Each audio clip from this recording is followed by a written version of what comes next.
चीन के सरकारी मीडिया का कहना है कि माउंट एवरेस्ट के पास तिब्बत के सुदूर पहाड़ी इलाके में आए भीषण भूकंप में कम से कम 95 लोगों की मौत हो गई है और 130 लोग घायल हुए हैं। मंगलवार सुबह स्थानीय समयानुसार सुबह 9 बजे 1 बजे ग्रीनविच समय तिब्बत के पवित्र शिगात से शहर में आए भूकंप की तीव्रता 7.1 थी और इसकी गहराई 10 किलोमीटर 6 मील थी। यह जानकारी अमेरिकी भूवैज्ञानिक सर्वेक्षण के आंकड़ों से मिली है। इसमें इलाके में कई झटके भी दिखे। नेपाल और भारत के कुछ हिस्सों में भी भूकंप के झटके महसूस किए गए, जो तिब्बत के पड़ोसी हैं। इस क्षेत्र में भूकंप आना आम बात है, जो एक प्रमुख भूगर्भीय फॉल्ट लाइन पर स्थित है। लेकिन मंगलवार का भूकंप हाल के वर्षों में चीन में आए सबसे घातक भूकंपों में से एक था। चीन के सरकारी प्रसारक सीसीटीवी द्वारा प्रकाशित वीडियो में नष्ट हुए घर और ढही हुई इमारतें दिखाई दे रही हैं, जिसमें बचाव कर्मी मलबे से गुजरते हुए और स्थानीय लोगों को मोटे कंबल देते हुए दिखाई दे रहे हैं। फुटेज में जीवित बचे लोगों को चिकित्सा उपचार प्राप्त करते हुए भी दिखाया गया है। चीन मौसम विज्ञान प्रशासन के अनुसार हिमालय की उत्तरी तलहटी में भूकंप के केंद्र के पास टिंगरी काउंटी में तापमान -8 डिग्री सेल्सियस 17.6 डिग्री फ़ारेनहाइट के आसपास है और शाम तक यह -18 डिग्री सेल्सियस तक गिर जाएगा। इस क्षेत्र में बिजली और पानी दोनों बाधित हो गए हैं। भूकंप के बाद पहले कुछ घंटों में 40 से ज्यादा झटके महसूस किए गए। शिगात्से को तिब्बत के सबसे पवित्र शहरों में से एक माना जाता है, जिसे 1950 के दशक में चीन ने अपने कब्जे में ले लिया था और तब से मीडिया और इंटरनेट एक्सेस सहित इस पर कड़ा नियंत्रण है। चीनी सरकारी मीडिया ने बताया कि भूकंप की तीव्रता थोड़ी कम यानी 6.8 थी, जिससे स्पष्ट कंपन हुआ और 1000 से ज्यादा घरों को नुकसान पहुंचा। चीन भूकंप नेटवर्क केंद्र के शोधकर्ता जियांग हाइकुन ने सीसीटीवी को बताया कि 5 तीव्रता का एक और भूकंप आ सकता है, लेकिन इससे बड़े भूकंप की संभावना कम है। शिगात्से में एक होटल निवासी ने चीनी मीडिया आउटलेट फेंगमियन न्यूज को बताया कि वह भूकंप के झटके से चौंककर जाग गया। उसने कहा कि उसने अपने मोजे पकड़े और सड़क पर भागा, जहां उसने हेलीकॉप्टर को ऊपर चक्कर लगाते देखा। उन्होंने कहा, ऐसा लगा जैसे बिस्तर भी उठ गया हो। उन्होंने आगे कहा कि उन्हें तुरंत पता चल गया कि यह भूकंप है, क्योंकि तिब्बत में हाल ही में कई छोटे भूकंप आए हैं।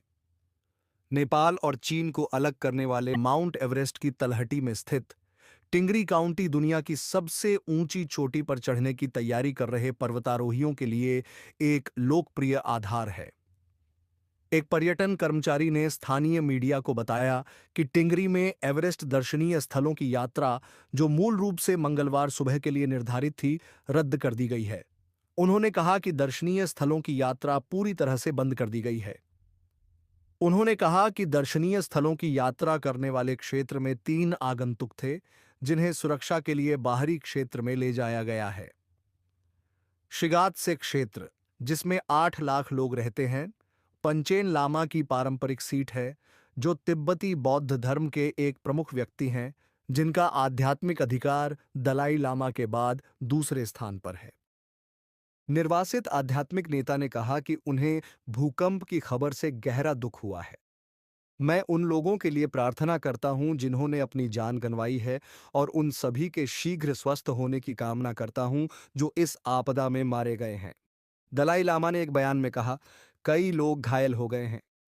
वर्तमान दलाई लामा 1959 में तिब्बत से भागकर भारत आ गए थे और तब से उन्हें तिब्बतियों के लिए शक्ति के वैकल्पिक स्रोत के रूप में देखा जाता है, जो इस क्षेत्र पर बीजिंग के नियंत्रण से नाराज हैं।